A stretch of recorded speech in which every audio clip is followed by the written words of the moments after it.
আজকে আমি তোমাদের সাথে ক্রিসপি চিকেনের একটা রেসিপি শেয়ার করছি।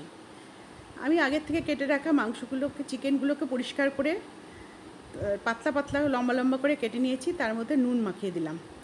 আর একটা পাত্রে নিয়েছি ডিম ডিম ভেঙে নিলাম। এবার ডিমের মধ্যে সামান্য লবণ দিয়ে দিলাম আর দিলাম কর্নফ্লাওয়ার।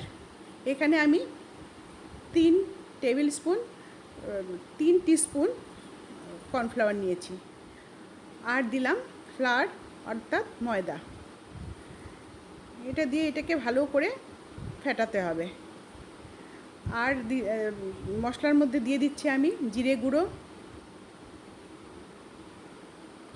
লাল মির্চ পাউডার,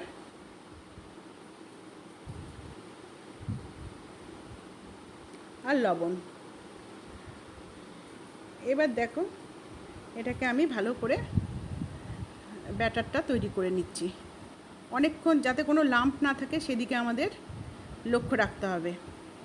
দেখো কোনো লাম্প নেই, আর কনসিস্টেন্সিটা দেখো এরকম থাকবে। এবার আমি আরেকটা পাত্রে নিয়ে নিলাম কর্নফ্লাওয়ার আর ময়দা। তার মধ্যে আমি লাল লঙ্কা আর ধনে গুঁড়ো মিশিয়ে নিয়েছি। এর মধ্যেও সামান্য নুন দিতে হবে, নুনগুলো আমি স্কিপ করে গেছি।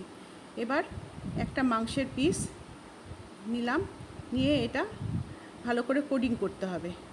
ওই ব্যাটারে ডুবে ভালো করে কোডিং করে আমি কড়াতে তেল গরম হতে দিয়েছি, সেই তেলের ভেতর দিয়ে দিতে হবে। দেখো ভাজা হচ্ছে, আমি একে একে 3টে করে ভেজে নিচ্ছি।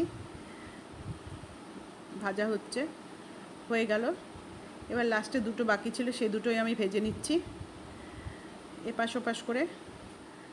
ভাজা প্রায় কমপ্লিট। এবার আমি তুলে নেব, একটা প্লেটে আমি তুলে নিচ্ছি।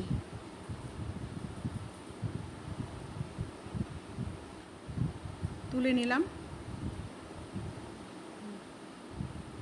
দেখো বন্ধুরা, আমার ক্রিসপি চিকেন রেডি। পাশে থেকো, সাবস্ক্রাইব করো আমার চ্যানেলটাকে।